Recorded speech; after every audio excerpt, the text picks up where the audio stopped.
ये कहानी चालाकी के बारे में है। कुछ समय पहले की बात है। किसी गांव में युजवेंद्र नाम का एक मुखिया रहता था। वो बहुत ज़्यादा कंजूस था। वो हमेशा गांव की भलाई के लिए पैसे खर्च करने से दूर ही रहता था।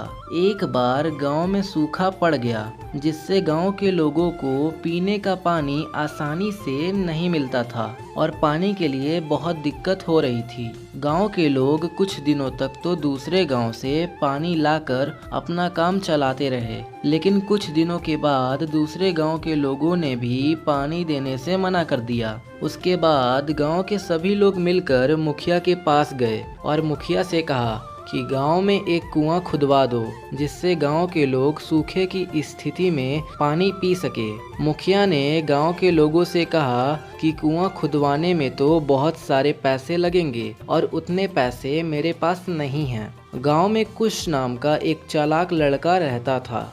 कुश ने सभी गांव के लोगों से कहा कि हम सभी को मिलकर ही कुआं खोदना चाहिए। कुश की इस बात सभी गांव वालों को अच्छी लगी और वो सब मान गए। गांव के सभी लोगों ने पैसे इकट्ठे किए और कुएं की खुदाई का काम शुरू किया। कुछ दिन सभी गांव वालों ने मिलकर कुआं खोदा, लेकिन उसके बाद एक दिन ऐसा हुआ कि कुआं खोदते समय एक बहुत बड़ा पत्थर सामने आ गया और उसकी वजह से कुआं खोदने का काम रुक गया।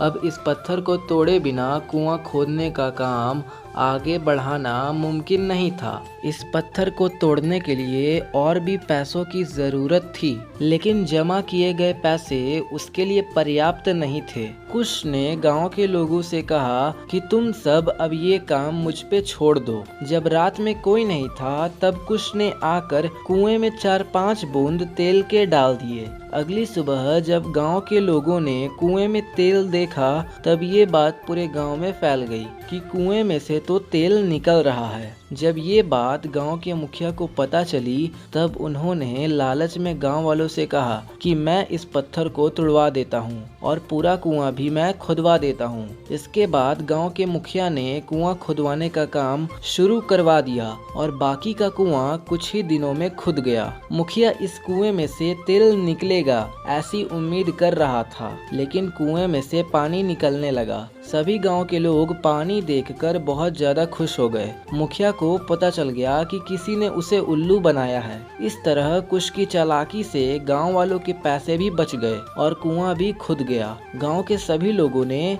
कुश को उसकी इस चालाकी के कारण आभार माना।